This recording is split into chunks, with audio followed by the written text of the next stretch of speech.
আমাদের জীবনটা সবসময় একটা নিয়মের মধ্যে আবদ্ধ। আমরা সব কিছু করলে এই নিয়মটাকে আমাদের ভালো লাগে, আর যখন এই নিয়মের বাহিরে অন্য কিছু হয় সেই লাইফটাকে অস্বাভাবিক মনে হয়। আসসালামু আলাইকুম এভরিওয়ান, কেমন আছেন সবাই? সবজিজ ব্লগের নতুন আরেকটি ভিডিওতে সবাইকে স্বাগত জানাচ্ছি।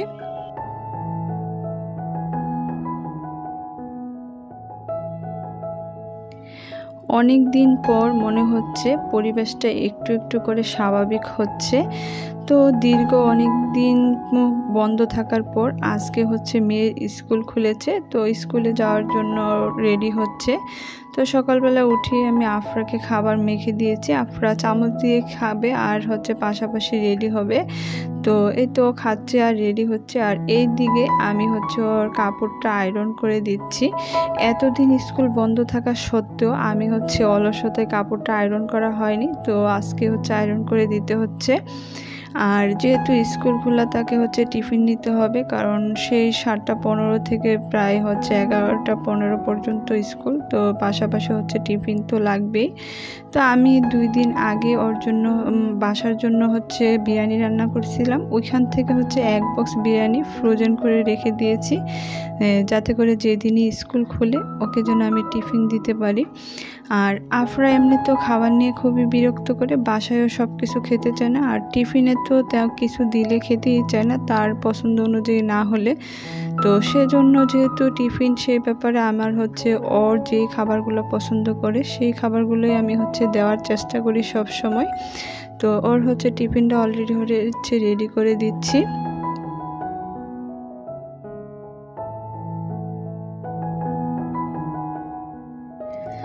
এই তো আফরার টিফিন রেডি করা শেষ। তো শেষ মুহূর্তে এসে মনে হলো যে আফরা 2 দিন যাবৎ বাদাম খাচ্ছে না, আর আমি যদি মনে করে না দিই আফরা প্রায় এরকম বাদাম খেতে ভুলে যায়, যে কারণে ভাবলাম টিফিন নিয়েই মাঝে দিয়ে দিব, যাতে করে বাদামটা মিস না হয়।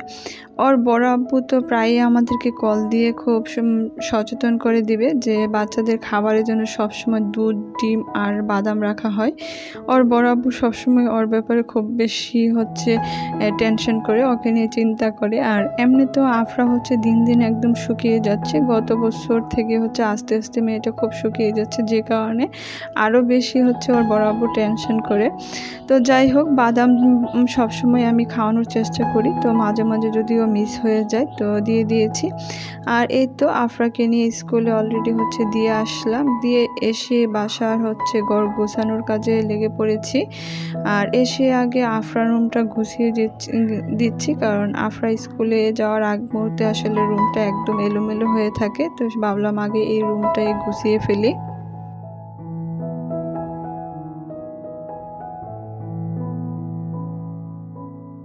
দিনের বেশিরভাগ সময় আমরা এই রুমে কাটাই। আমার বেডরুমে তো শুধু রাতে ঘুমানো ছাড়া তেমন একটা যাওয়াই হয় না, আর এই রুমে বেশি থাকা হয়, সেজন্য এই রুমটা চাদরটা খুব ঘন ঘনই ধুয়ে দিতে হয়, না হয়তো বাচ্চাদের অ্যালার্জির সমস্যা হতে পারে। আর আমি যখনই বিছানা গুছাই তখনই সাথে সাথে এই যে জানালাটা একটু ভালো করে পরিষ্কার করে নিই, আর এই খাটের সাইডগুলো বাড়ি দিয়ে নিই, এতে করে আলগা যে ধুলাবালিটা থাকে সেটা চলে যায়। আর বিছানার সব কিছু জেরে মনে হলো যে বিছানার চাদরটা এবার একটু চেঞ্জ করে দিই, যেহেতু 4-5 দিন হয়ে গিয়েছে চাদরটা। তো এই তো অলরেডি চেঞ্জ করে দিয়েছি। আর এই যে স্কুল খুলেছে, এখন মনে হচ্ছে পরিবেশটা আস্তে আস্তে আমাদের কাছে স্বাভাবিক মনে হচ্ছে।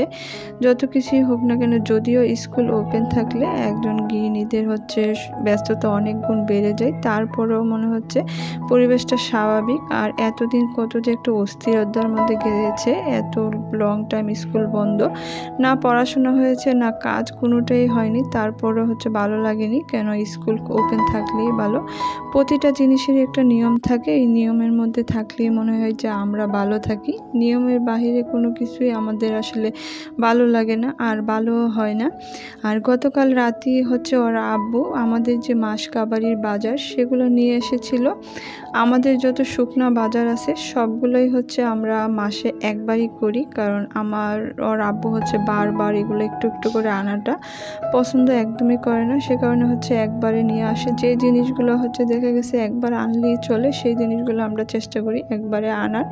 যেমন পেঁয়াজটা আমার একবারে দেখা গেছে 5 কেজি নিয়ে আসলে আমার আর লাগে না, আর লাগলেও দেখা গেছে মাসের শেষে 1-2 কেজি লাগে, তো সেটা চলে যায়।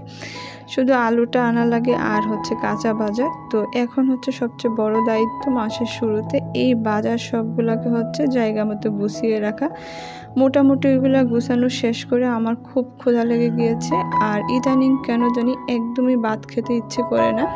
আর ডিমও আমি একদম সিদ্ধ করে খেতে পারি না, যেহেতু আমার হচ্ছে হাড়ের প্রবলেম আছে, ব্যথা করে, তো আমার ডিমটাও খাওয়া দরকার। তো সেজন্য আমি ম্যাক্সিমামই হচ্ছে এরকম ডিম আর আটা দিয়ে হচ্ছে এরকম কাঁচা মরিচ পেঁয়াজ দিয়ে চাপড়ি বানিয়ে খাই। এটা আমার কাছে খুব ইজি মনে হয় আর খেতেও ভালো লাগে। সেজন্য হচ্ছে আমি ম্যাক্সিমাম টাইম দেখা গেছে সপ্তাহ 5 থেকে 6 দিন এভাবেই খাই। তো আরও কিছু জিনিস ছিল আমার গুছানো, সেগুলো এখন গুছিয়ে নিচ্ছি।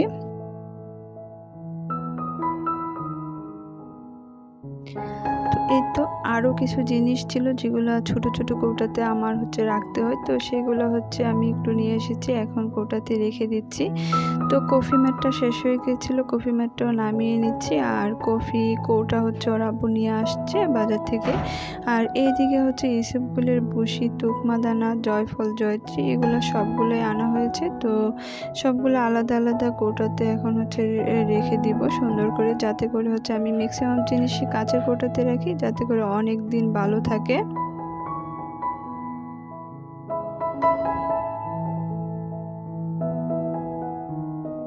তো এই তো আমি জয়ত্রী পড়তে গিয়ে দেখি কৌটাটা একটু ময়লা হয়ে গিয়েছে, তো ভাবলাম কৌটাটা ধুয়ে দিই। আর আমার কাছে কেন জানি মনে হয় যখন যেই কৌটাটা খালি হয় তখন সেই কৌটাটা হচ্ছে সাথে সাথে ক্লিন করে দিলেই ভালো, নয়তো হচ্ছে বেশি ময়লা হয়ে গেলে আমার কাছে একদমই ভালো লাগে না। তো আমি হচ্ছে এখনই হচ্ছে এটা ধুয়ে দিব।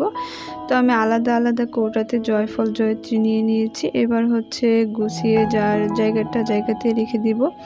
আর এই তো তুকমা দানা, এই তুকমার দানাটা আমার খুবই দরকার, কারণ আমি তুকমা দানা এবং ইসবগুলের ভুসি আমার প্রতিদিনই লাগে। তো এই তো আমার সব কিছুই হচ্ছে গুছানো হয়ে গিয়েছে, এখন আমি সব কিছু হচ্ছে রেখে দিব। তো আমি জানি না কার কাছে কেমন লাগে, আমার কাছে মনে হয় নিয়মের মধ্যে জীবন চালানোই ভালো, নিয়মের বাহিরেই অস্বাভাবিক মনে হয়। নিয়মের ভিতরে থাকলে জীবনটাকে খুব সহজ এবং স্বাভাবিক মনে হয়। তো আজকের মতো এ পর্যন্তই, দেখা হবে নতুন কোনো ভিডিওতে। আল্লাহ হাফেজ, আসসালামু আলাইকুম।